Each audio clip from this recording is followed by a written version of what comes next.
Today we're going to be ranking NFL running backs based on who's the most powerful as a runner. Now these are all NFL athletes, obviously very strong, but there are levels. Some of these guys would merely injure the average man in an Oklahoma drill, while some of these guys would brutally murder the average man in an Oklahoma drill. And this tier list is going to help us figure out who's who. We got 5 categories. First, we got big dogs, the most violent in the league, just running over whatever's in the way. These are the guys that you got to contain in the backfield, because if they get in the open field, man, defenders are getting smoked. They're getting first-class tickets to the blue tent. Noticeable thump is for backs who have some power, can jolt a tackler and carry a pile, but aren't consistently running through defenders. Average thump is for balanced runners who can do a bit of everything, but aren't noticeably violent relative to the rest of these guys. Lack of thump is for more finesse runners who have plus contact balance and can break tackles, but rarely ever would inflict pain on the one tackling them. And then finally, we got the pups. These backs are all finesse and speed. They're exciting but go down fairly easy and very, very rarely flash power. I'd like my chances versus one of these guys if I caught them in a pickup Oklahoma game. Now let's assign a representative to each category. S tier, let's go with Bijan Robinson. All his runs end on his terms. He's huge, fast, and consistently puts his shoulder down and gets extra yards. It almost always takes 2 grown men to bring this guy to a stop. Definitely one of the scariest backs in the league. For noticeable thump, we got Joe Mixon. In the open field, this guy's not afraid to drop his pads, and the impact can be pretty devastating. Not a guy you want to see on the goal line. Next, we're going to put CMC in average thump. He's got a complete skill set and has power in his game, can push a pile and get extra yards, but I would say he's average in terms of violence. He has his moments, but you just don't see it on a super consistent basis. In lack of thump, let's go with Bucky Irving. He breaks a lot of tackles, he's not really a power guy. And finally, in the pup tier, we got Jaleel McLaughlin from the Broncos. He's got speed and wiggle to him, but this guy's not a big dog, man. At 5'7", 190, and unfortunately, he'd probably be the last pick in an Oklahoma pickup. So now let's go through the rest of these guys. Next up, we got one of the biggest dogs in dog history, Saquon Barkley. This guy stands out amongst NFL running backs. I mean, look at those quads, uncomfortably big. If you laced up Jaleel McLaughlin with the craziest supplements in the world, the purest HGH, the kind of stuff you have to meet Rich Paul in Germany for, he still wouldn't have those legs, man. And that's one of the things that separates the dogs and the pups. On the field, Saquon's got explosive speed and space, but when things get congested, he can always use his truck stick, and he's one of the toughest guys to bring down in one-on-one situations. Easy S tier. Next, we got the Chubin Missile Crisis, Mr. Hubbard. When he entered the league, this guy was the definition of a pup, all quickness and change of direction, but he's grown since then, put on some muscle, and he now fits into the lack of thump category. He's got great contact balance, consistently bounces off tacklers, but he's not really a punishing runner. Tony Pollard, he's a pup. Tony's super quick, and it's not easy to get a clean shot on him. He makes a lot of last-second cuts to avoid tacklers, but if we're talking about power, Pollard has to be in the bottom tier. Javonte Williams, the new Cowboys running back, he's got noticeable thump. When he catches some steam, this guy creates serious force, the type of power to put you on your back with your legs up, an embarrassing position for a grown man. If he starts doing that more consistently, this guy could get that big dog label.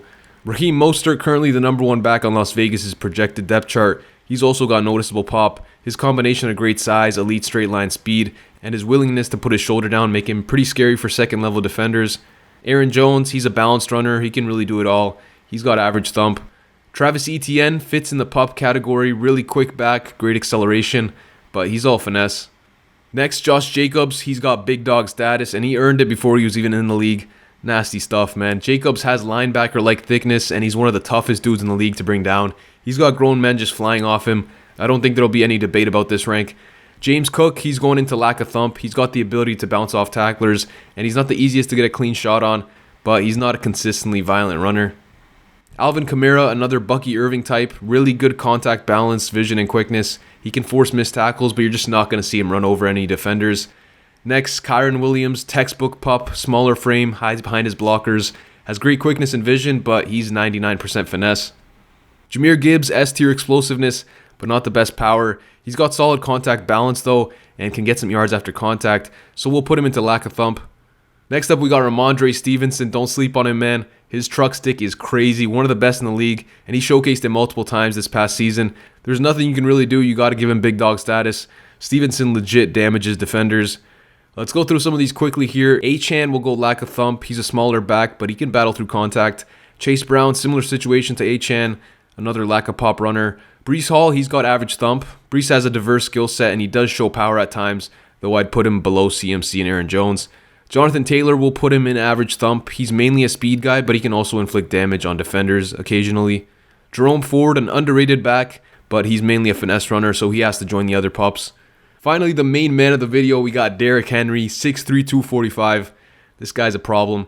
He's got to go S tier. Even though he prefers the stiff arm to dropping his shoulder, he's still very powerful and consistently breaks down defenses over 4 quarters. Brian Robinson, the dude's built like a linebacker. He's a very strong back. He's got noticeable thump. He's got that battering ram type running style.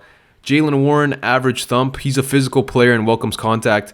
He wears out a defense over a game, but he is limited by his size, so that's why he can't go any higher. Kenneth Walker going into noticeable thump. He's always been a guy that finishes his runs on his terms, loves dropping the shoulder, and he's a pretty strong dude. Next, we got DeAndre Swift, a tough one, but we'll put him in lack of thump.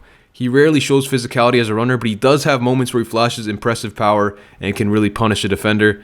Isaiah Pacheco, very physical runner, loves contact, but he's not the most powerful or damaging, so we'll put him into average thump. Najee Harris, a massive dude at 6'1", 235, one of the biggest backs in the league. He's a tough runner to stop, and he's got impressive thumping ability, but he just doesn't show it off enough to be a big dog, so he's going into noticeable thump. Harris doesn't lower his shoulder as much as he should. He tries to juke too often for his physical skill set and limits his own game by not using his power more often. I think he'd be more effective if he stopped trying to be a finesse runner and just accepted that he's a big back that needs to just run through guys. Tyrone Tracy will go with lack of thump. He's got some contact balance in his game, but he's not really a punishing runner. And finally, James Conner, one last big dog. He might be the most physical runner in the league. Very little finesse in his game. He's just constantly taking on tacklers and pushing piles. His style of play definitely wears out defenders. So that's my tier list for NFL running back power. Let me know what you think in the comments below. Make sure to subscribe if you like the content. Thanks for watching, and I'm out.